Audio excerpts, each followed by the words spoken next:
Welcome to the DKUK podcast. After 12 years, I'm so excited to let you in and see what actually happens. I've been recording the podcast since 2014 as audio only, and this is the very first one we're bringing to you in 4K Technicolor on YouTube.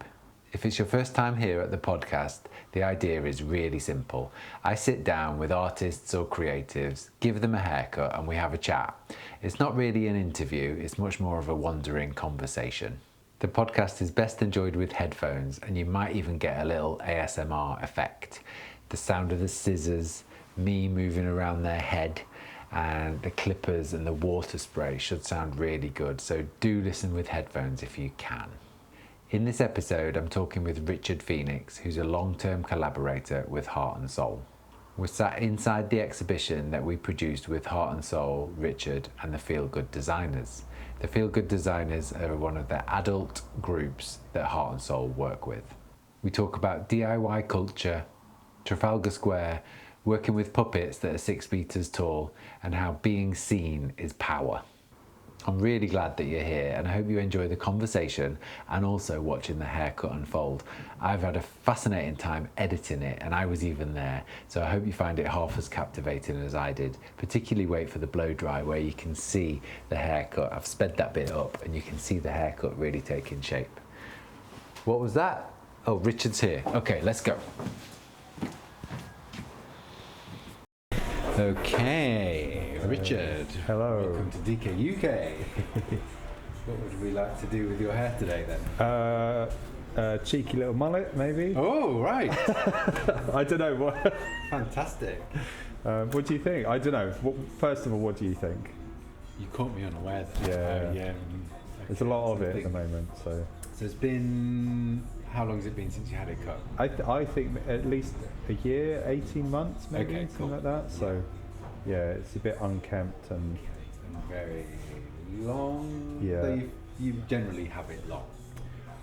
On the longer side of hair. Yeah, I thought. Well, no, actually, the last few times I got it cut, it was a bit shorter, so just Yeah. like a little mullet sort of thing. So, it long out of laziness, maybe. Okay. And a sort of anxiety of hairdressers. So Okay. Yeah. Well, you're in safe hands Yeah. at DKUK. Yeah. We'll just have the mirror at the beginning and then you can relax. Cool.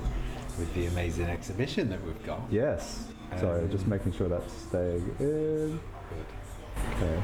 So how much of a change do you want? I suppose that's the first question.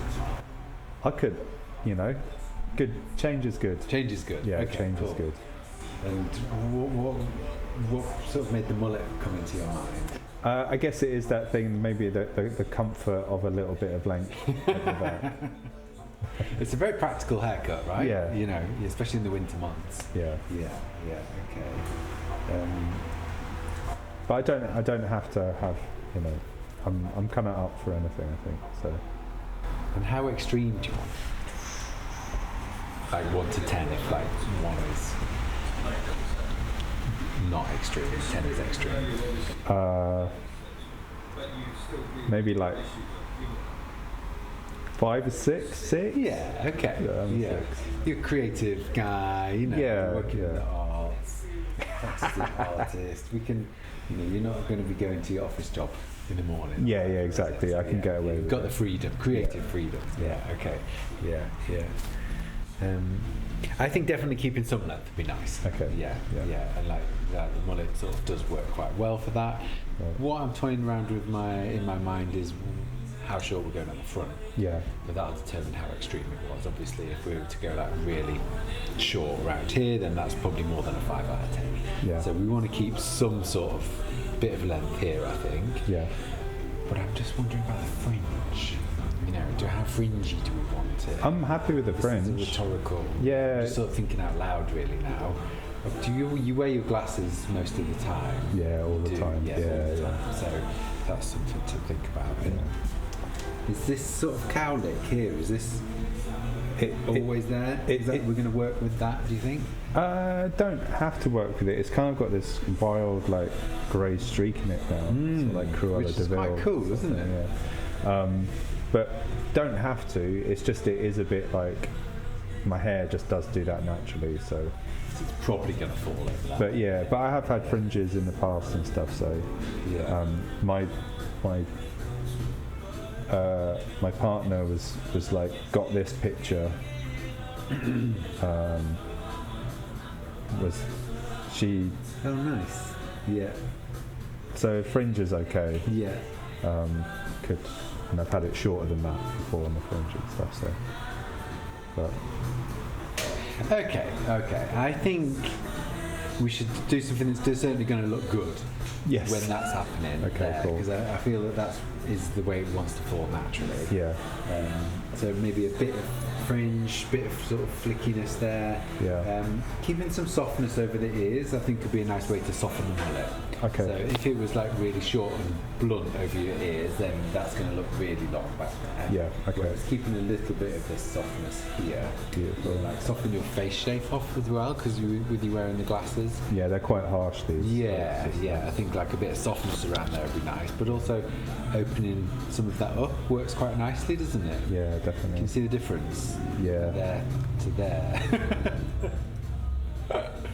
And then obviously keeping some at the back, but what we will do is remove a lot of the weight. Yeah. Yeah. So completely normal. It's been a while since it's been cut. It's very long, thick and heavy at the back Yeah. there, which will be sort of just pulling that down, making it feel heavy. I call it the dog ears. It's sort of at the point where it's just got these two big chunks of hair either side of flicking out. If I wear a hat, it's just like dog ears. So yeah, it'll certainly feel quite different after today. It'll probably feel more than a 5 out of 10, I would imagine, in Great. terms of change. Yeah. Yeah, because Let's go 7. but extreme mulletness 5, but like in Okay, terms of yeah. change, yeah, I think it'll feel more like a 7. Yeah. See, Rosa, enjoy your hair. Yeah, all this choppiness here, I think, will make life so much easier. It'll just the hair will just fall quite naturally. Great. And not loads off the back, maybe that much off the sort of perimeter Okay, length yeah. there, enough so it like flicks around and does its thing. Yeah. And I'm guessing we're quite low maintenance with the styling. It's not going to be like blow drying or anything, so Yeah. a little bit of sea salt spray or leave-in conditioner will just help it look not too frizzy or fluffy. Okay, yeah. Generally, frizziness happens when your hair dries naturally. The water evaporates and takes the moisture with it, so Okay. it dehydrates your hair, Yeah. causing it to go fluffy. Same with your skin, right? You know, if you just don't dry your skin, you let it dry naturally, it dries out. So Yeah. it's the same with your hair. So like a leave-in conditioner would work really nicely. It won't feel like there's too much in your hair, but it'll just make it smooth and a bit more defined. Great. That makes sense. Yeah, So yeah. that's like something you could think about and just help with the style, because the layers will help bring out a little bit of movement. I can see there is a bit of a wave Yeah. in it, so we'll sort of work with that, with the shape as well. And then it's quite fine, your hair, really, so I don't need to do a lot of sort of shredding or texturizing or anything like that. Cool. Does that sound okay? Yeah, perfect. Good stuff. All right. Please follow me over to the basin and we'll get it shampooed.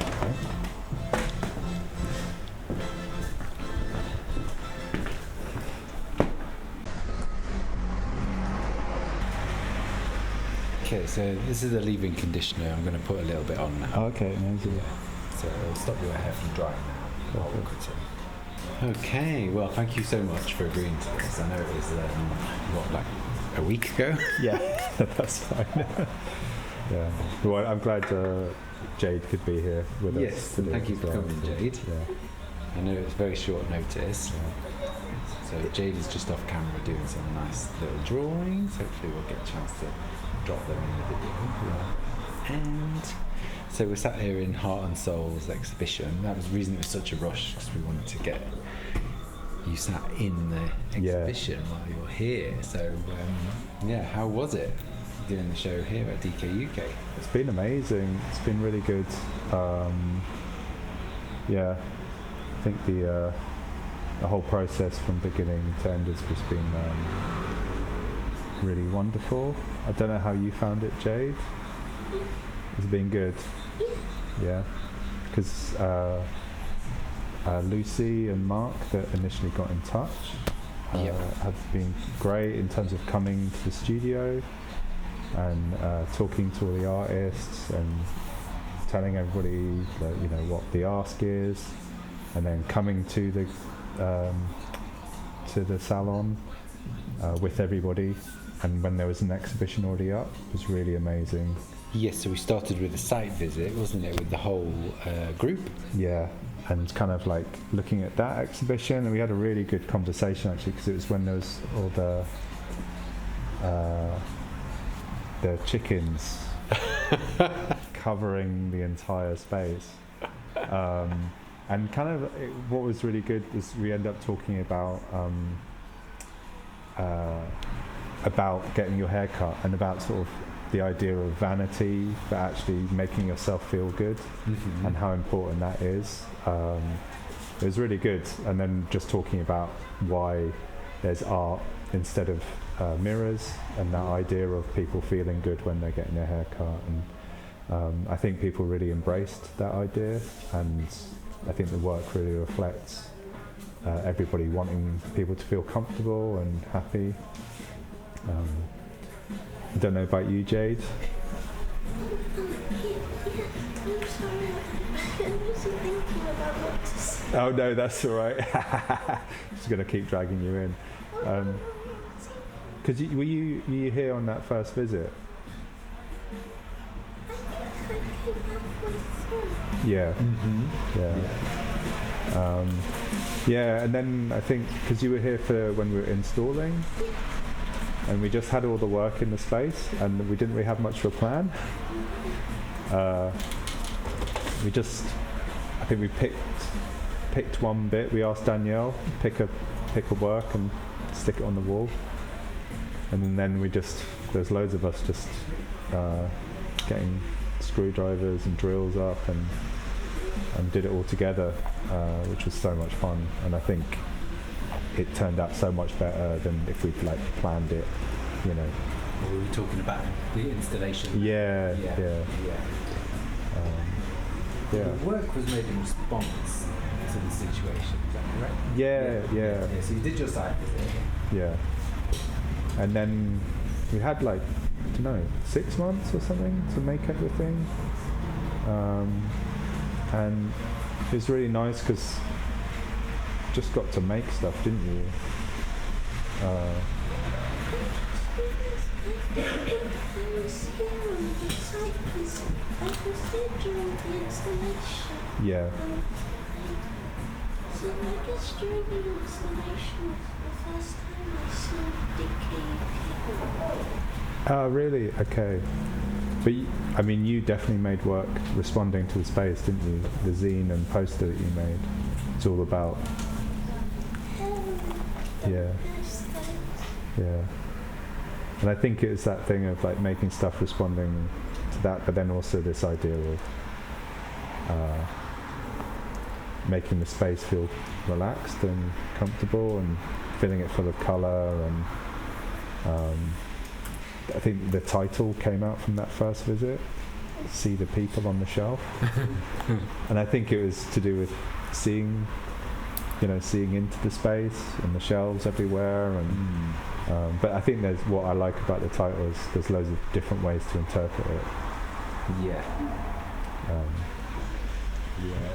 Some of the drawings were done of some of the plants in the back, wasn't there? Some people they responded sort of literally and then more metaphorically. Yes. Yeah. Which was really nice. And we've got a whole mix of mediums in here as well. Yeah, so like paintings and drawings, and then the video and sculpture. It's a whole load of work. And the zines were really nice, Jade, because people are spending such a long time here, so it means that they can sit and have a read through them. Yeah. Because you don't get that in many galleries where you're spending so much time here. Yeah, that's it, isn't it? Actually getting to sit and look at the work. I'm really happy because, not that I have favourites, but this is one of my favourite pieces. The portrait of Imogen that Alicia did. Imogen's one of our volunteers. Yeah. Feel good designers. I just think Imogen came along, didn't one of the openings or something. It's definitely or maybe the time when you came for a visit later on. Yeah. And then we had a photographic image. Yes. Yeah. Painting, which was very sweet. Yeah.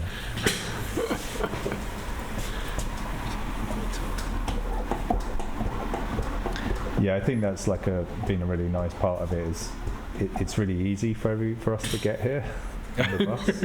So we have actually visited quite a few times, and people have got to, be a part of be here for part of the whole process. Well, I've got autism in my family. Right. Yeah, my brother's just been diagnosed, and okay. I think it came from my dad, who's not around anymore. Yeah. So it's come at a very good time for me as well, personally. Oh, really? To be spending time with people from that community as well. Yeah. That's great. Yeah, I actually mentioned it to Shades' mum. Oh, really? When she was here. Yeah. And Shades came over to ask me about my brother when you came for the visit. Oh, no way, really? It was really heartwarming. Oh, that's really nice. Yeah. I mean, he has. He'd remembered, and That's so good. Yeah. Yeah, because obviously Autism Man is his character that features a lot in this exhibition, but it's that his superhero that populates a lot of stories and sculptures and kind of a world that he's created, which I think is really wonderful. Well, it's not far off a superpower in many ways, is it? My brother describes it in those terms exactly. Yeah. Yeah. That's really good. And you're an artist yourself, Richard, is that right? I am, yeah. Yeah, practicing. Yeah, it's it hasn't been too long since I've actually been calling myself an artist. But yeah, it's I have a painting practice and also make music and write as well. Oh, well, yeah. And I think part of it is that I facilitate and support feel-good designers. I often think of it as needing to know what the experience of making work and sharing it is like. Mm-hmm. So keeping my own practice, I think, is important in terms of supporting other people. Yeah, that's really good. Yeah. The book you wrote sounds very interesting. Okay, yeah. That's all about what can you tell me about that? Yeah, so the book is called Do Your Own Thing, published by Rough Trade Books, and it's about a project at Heart and Soul, young people's project called Do Your Own Thing. The project is for young people with learning disabilities and autistic people from 10 to 25. Yeah. Once a month on a Saturday, and it's sort of trying to maybe give a portrait of the space, the people in it, and what happens there, how things happen, sort of talking about the amazing art and music that comes out of it, and just trying to create a bit of visibility for it and how amazing it is as a space. I think it's very radical. I think it's revolutionary in terms of the way it supports people. And actually, a few of the artists that are in this exhibition are featured in it. So Danielle is in it, and Ariel Nation's in it.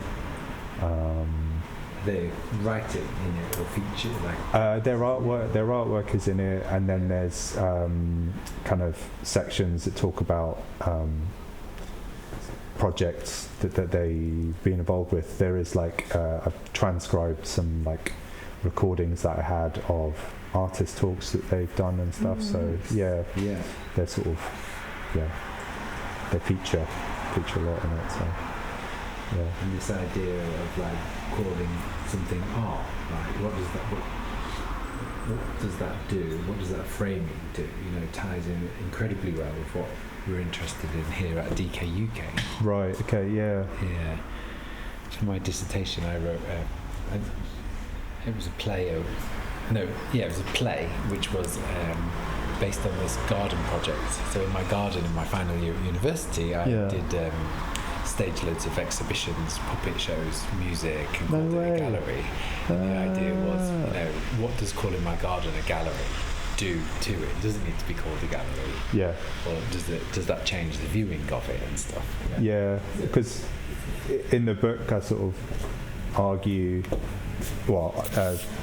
that Do Your Own Thing itself is a work of art. The kind of, and obviously the people within it make it what it is. Mm-hmm. But it's like this, everybody involved in making it happen, you know, from young people to kind of facilitators, session leaders, volunteers, staff, and kind of what's made is all part of the same thing. And I think that's kind of almost what I was trying to get across, that similar thing, that the way you can change spaces or through ideas and the way you frame it and the way you talk about it. And yeah, that sounds really good though. Really interesting, yeah. And I think it comes to, we were talking about shampooing your hair, about hairdressing being a noble job because we're serving other people, putting other people above yourself, and I feel like that there's something to do with that, with the art as well. So we're a hair salon here, we have the art here, and it's a lovely atmosphere always. And I think it's something to do with the staff and everybody is, we're serving our clients, but we're also serving the artists here in the exhibition, and you know, it changes the way, because it's something that it becomes about something greater than yourself, right? And that's a really healthy attitude. It's interesting how how often that isn't considered, and I think, you know, the heart and soul often get asked a lot to work with places around sort of, I guess, access and inclusion and how to sort of make people feel comfortable.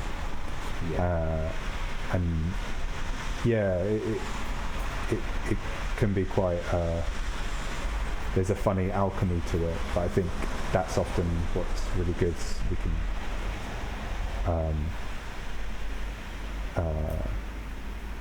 make spaces feel good, which is, you know, the feel good designers, that's what they're kind of like, they name themselves as in they want to make things look and feel good. But it, you know, there's this funny alchemy to it of, like, you know, getting the right things in place for it just to feel very natural and normal. So you're not taking advantage of people. But you know, it's like this. It feels very normal that it's just loads of artwork on the wall, and it feels much more comfortable, and not just seeing yourself everywhere. More sort of genuine. I think that's why DKUK works, is because it comes from a very genuine place. It's so true. So about striking that balance of like celebration.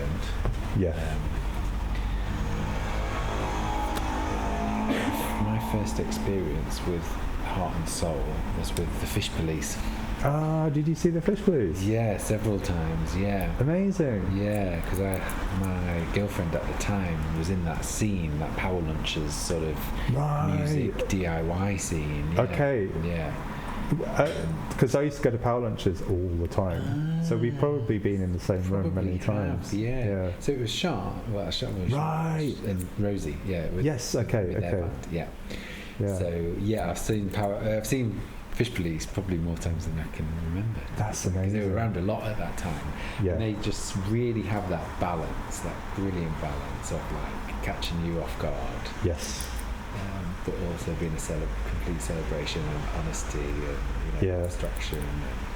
So good. So like that's before I was like had the role that I do now at Heart and Soul, I did run an organisation myself called Constant Flux, and it was I put the Fish Police on tour around the UK. Oh, really? And I don't know if you were there, but so Ravioli Me Away, I got them to play with the Fish Police at the Macbeth in East London. Yeah. And that was, so Rosie obviously like is in that band. That's how she then kind of got involved with Heart and Soul, because they were like, this is amazing.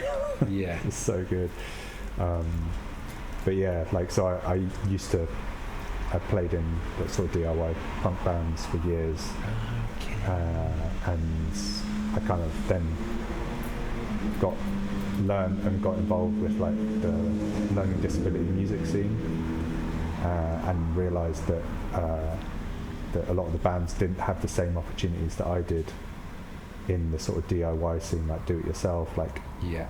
So I did a lot of work in kind of bridging that gap, so people could do it themselves, you know, like. Fantastic.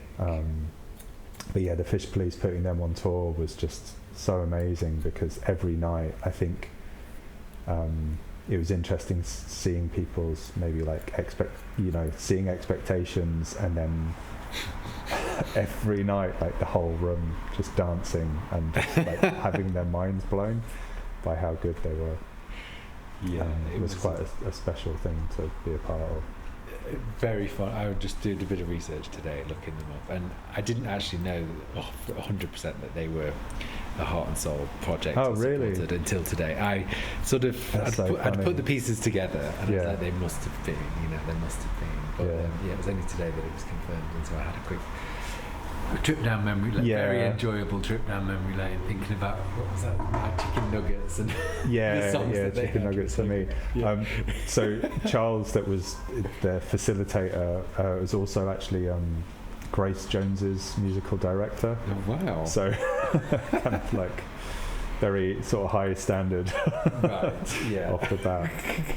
But Dean from that band is now Dean Rodney Jr. in the Cowboys, which Rosie facilitates and like. Oh, really? And, Yeah. kind of Yeah. thing. So Rosie. Yeah, really good. And how long? So let's chat about Heart and Soul for a bit. Like, how long have they been around? 40 years in September. Wow. Yeah. So it's 40th birthday time. Oh my gosh. Yeah. Wow. It's I guess it's like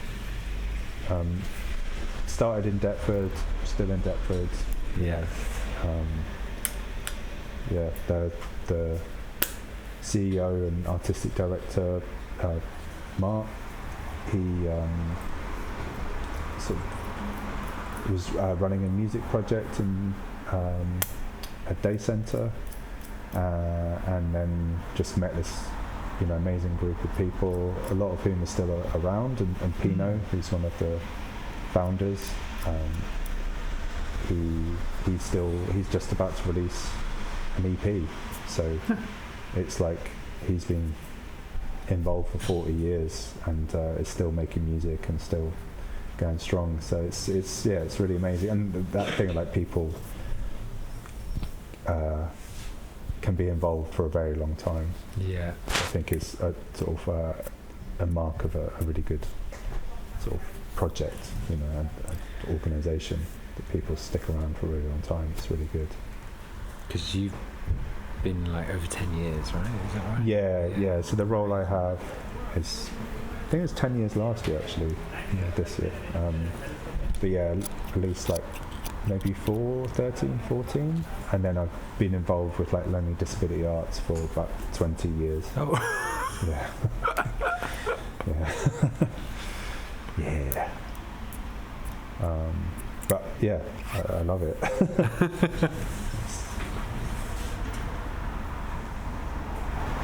Constantly like challenged and entertained, and Yeah. It's like I don't know. It like, I guess it's learn a lot, but also every day is like we just got to take it as it is. It's still learning, and still, you know, checking in and questioning and figuring out different ways to do things, and you know, it's a really wonderful sort of place to be and to be a part of. Like, yeah, something very quite incredible about it. Really interesting. Yeah. And so, while we're on Heart and Soul, what do they cover? If people are watching or listening, you know, what do they need to know? What did they need to know? Yeah. Oh, okay. This is like, my nightmare of getting it wrong or like missing something out. But I guess it's like because there's a lot going on. There's a lot going on. You know, this is an interview without any notes, so yeah, big caveat there. I don't have any notes, which is why I put the spotlight on you. Yeah. It's also hard being a spokesperson for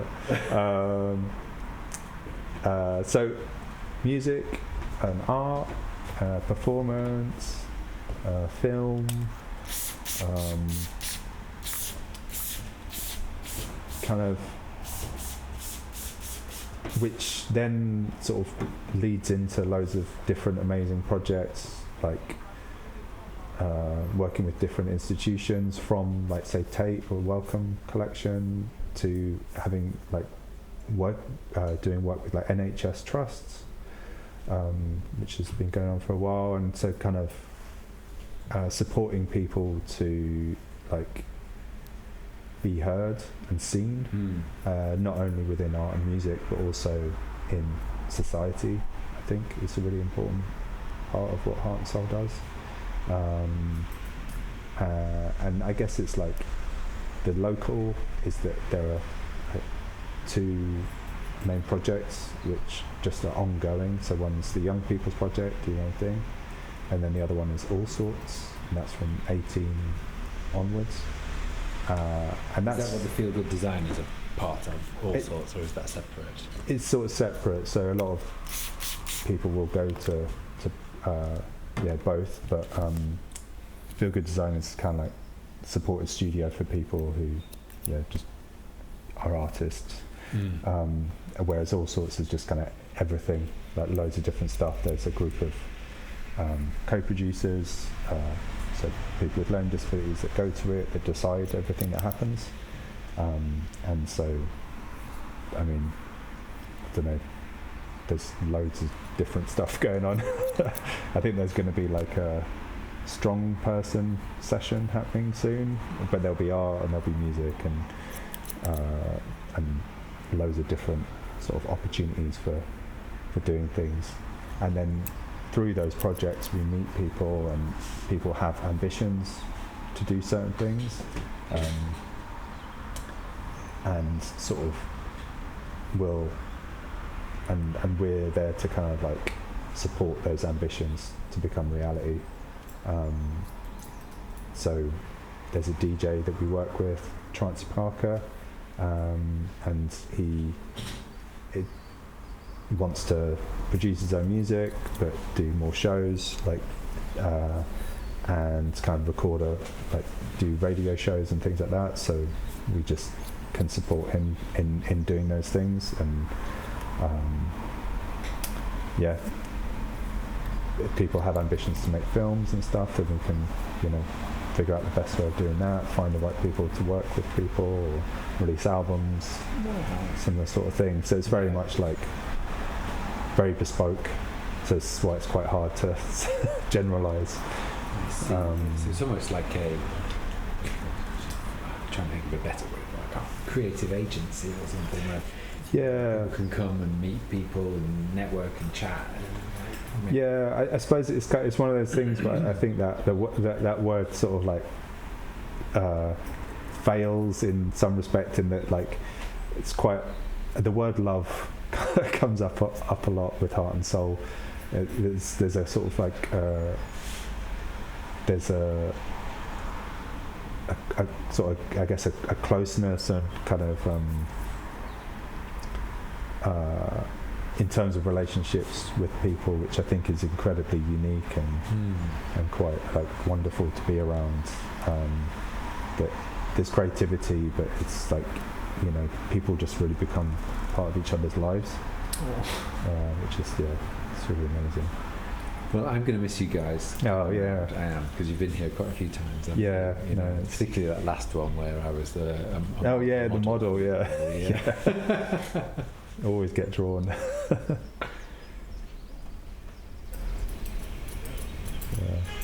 No, it's been so good, and it's I think it's really nice just having something up for so long, and actually really get used to it being there and everybody getting to see it. And because usually are they a bit more short term projects? I mean, like not always, but I think, you know, we will, like, so Heart and Soul's really good at doing parties, and so like for a long time did parties at the South Bank Centre. Oh yeah. Beautiful Octopus Club, which would take over the whole building, you know, the whole Royal Festival Hall, and there'd be just stuff going on like music and art and DJing and just things you can take part in, and it's like a lot goes into it, and it's this quite incredible experience, like but it would just be happen for a night. Yeah. And it's amazing, and it's like really wonderful to watch. We did one at the Welcome Collection. Okay. Yes. Not last year, but the year before, which is incredible, and taking over that space. But then it's, you know, it's done in a night, and something about an exhibition that can sit with it for longer, which is really nice. And you guys did something with in Trafalgar Square, was that right? Yes. Yeah. So we have Emily, who was the curator of that for the National Gallery, with us now. Emily Stone. Yeah. And it was, I'm probably going to get all this wrong now as well, but it was a project commissioned by, an artwork commissioned by the National Gallery, and they commissioned Jeremy Della, the artist, to create an event, artwork, called The Triumph of Art. Yeah. And Emily and Jeremy found out about Do Your Own Thing. They read the book, I believe, and were like, "This sounds good." And were we representing London? Yes. Yeah. So Do Your Own Thing, Heart and Soul got to represent London, because there was projects that were happening throughout the year all over the UK, and then I see. these separate projects are happening, and then it was all culminating in a big procession down Whitehall, and then a party in Trafalgar Square. And so we worked with the young people to kind of design their procession, make music for it. So a whole album of bangers was written and recorded. And then also Emily and Jeremy put us together with an organisation called Emergency Exit Arts, who were based in Greenwich. And the young people and Emergency Exit Arts worked together to create a 6-metre high puppet, which is, you know, on wheels, that drove down with them, called Quingo Starlequin. I have seen the... Okay, yeah. I didn't hear about this until the day it was happening. Oh no! It was all over my Instagram. Yeah. How did I miss out on this? So I've seen the aforementioned puppet, and it is absolutely incredible. Yeah. The whole thing just looked amazing. Yeah, it's so good. It was like the puppet, Quingo had 4 faces that were designed by the young people. Like the clothes were made, or the patterns were drawings of the drawings that had been made by the young people. So one was like a horse that had this person, Mary, had drawn after visiting the National Gallery. So we did lots of visits there. And we were going in the space and helping plan it, going to Trafalgar Square, figuring out what they wanted to do. And then I think the shirt was made up of a drawing of like a young person Emmett had done around, they wanted the energy of the event to be good chaos. So that was his like visual representation of what good chaos was.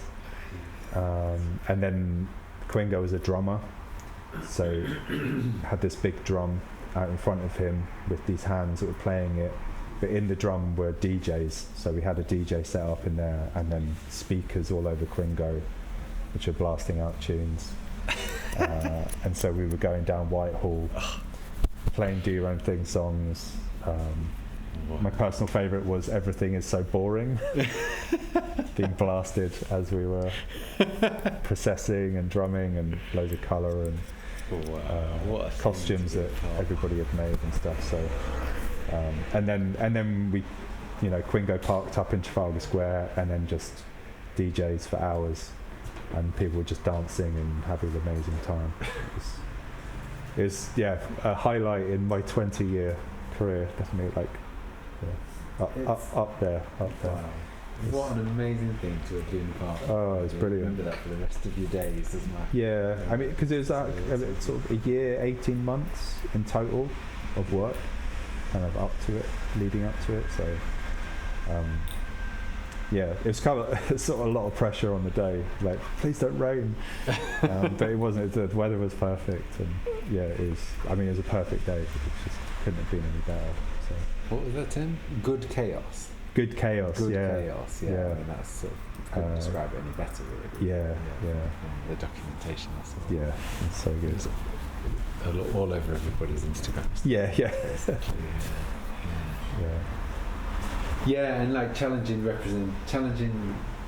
stereotypes through art, and so same with humour, right? And comedy. I think it's the best possible way, isn't it?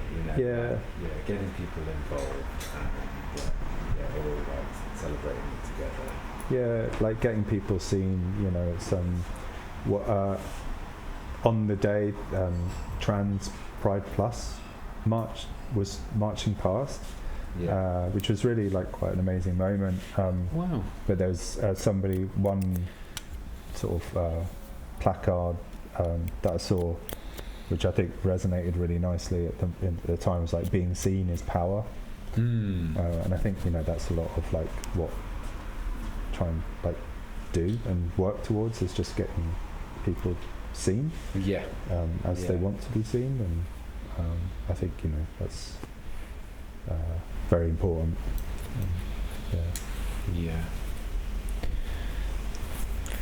Right, I'm going to dry you off now. And then we're not quite finished, but we're nearly getting there. I look good, okay. Look good. You happy, Jade? Thanks, Jade. So far, so good? Yeah. If you could have given me any haircut, Jade, what would it be? A Liberty. I knew you'd say that. What was that? For the Liberty spikes. Oh. I have actually had like a bright blue Mohican in the past. So, my Camden days, when I used to hang out with all the Camden punks.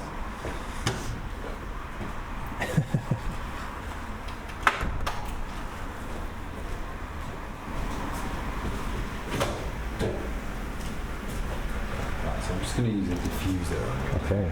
All that is going to do is make it dry, similar to how it dries when you just leave it to dry. Okay.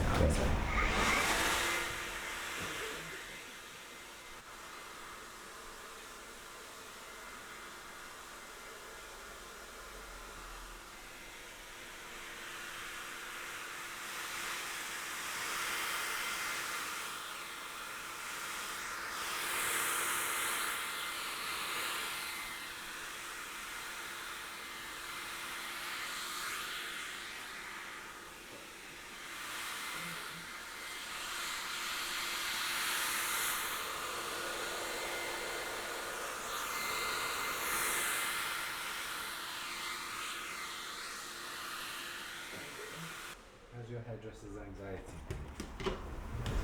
Okay. Haven't had it. Yeah, it's been alright actually. Oh, good. Yeah, Yeah. very good. Yeah, it is nice not to be able to see yourself. Here we're nearly there now. I'm just going to do a few little finishing touches. So, since the beginning of DKUK, it's been art on the walls, right? Yes, correct. Yeah. And so- like, were you ever worried that it wouldn't work? You know, when you first started, it was like, had you tried it before, or like? I did it as a pop-up first of all. Okay. Yeah, Right. I knew there was something there. Yeah. And I know when we've got a really good exhibition on, when I like come out of the install and I think, oh goodness me, we've gone too far this time. People are really not going to like this. Right. Yeah. So like with the chickens, for example, I Right. came away and I was like, what have we done? You know, and everybody loved it. Like, who wouldn't love 400 chickens all So over the good, wall? yeah. You know, because we'd covered the slats and everything. You know, so yeah, quite often I think, what the heck have I done here? Yeah. And then it always seems to, we're still here all these years later. Yeah. That's so good. And they're the ones that people really remember. You know. And what's next for the Feel Good designers? What you're working on at the moment? We are.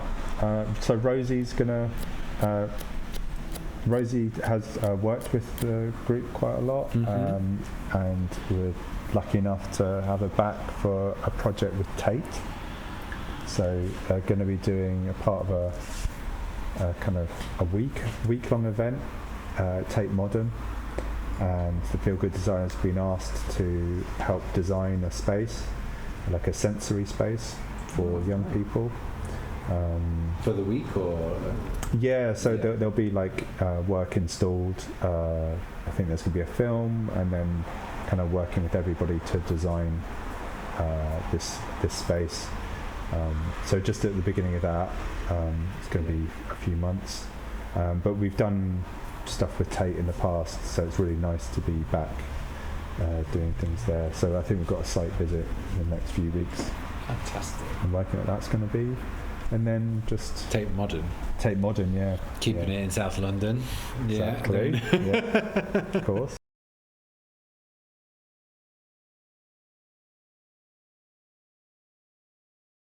Look at that. Welcome to your new Amazing. I think that's Oh yeah, that's great. perfect. 5 out of 10, wasn't it? There you go. Beautiful. 10 out of That's 10. good. It's feel a lot lighter. There's a lot on the floor. So you can see to the other side here. Oh yeah. Oh my god. Beautiful. Oh yeah, that looks So great. it flows down into there nicely. Like I Yeah, said, it's that's really really brought nice. out the natural like wave in your hair. Yeah, Because we've layered it, all that weight's gone. You know, it's relatively short. that's so good. There, I've sort of cut into it, given it a bit of texture, Yeah. and just left just enough at the front so that can like flop around. You can wear that forward Yeah. as you desire. Hey, thank you. Thank you. Oh, it feels a lot better. Good. Cheers. Good. All right, fantastic. Yeah. Thank you. Thank you. Well, I hope you enjoyed that. I'm so sorry that the camera died. It was the first one we've recorded on video, so there was always going to be some teething problems. And I hope you could see Richard's amazing mullet from the photographs. If something we spoke about in the podcast resonated with you, I'd really encourage you to look up Heart and Soul, sign up to their mailing list and go to see some of their exhibitions or parties. They've got a lot to offer, and I couldn't believe their history, right? It's been going for so long. If you're new to the DKUK podcast, thanks again for making it this far. So on the website, dkuk.biz, I've got the audio of all the old ones. Follow us on all your favourite podcast platforms if you want to catch up with some audio from the archive. They'll be coming out one by one, and I'll be bringing you more videos here on the YouTube channel soon. Also, if you enjoyed, please tell anyone about it. Give us a like and a subscribe. And if you're in Peckham or in London, you want to come and get a haircut, come and see me, book online, dkuk.biz. See you in the next one.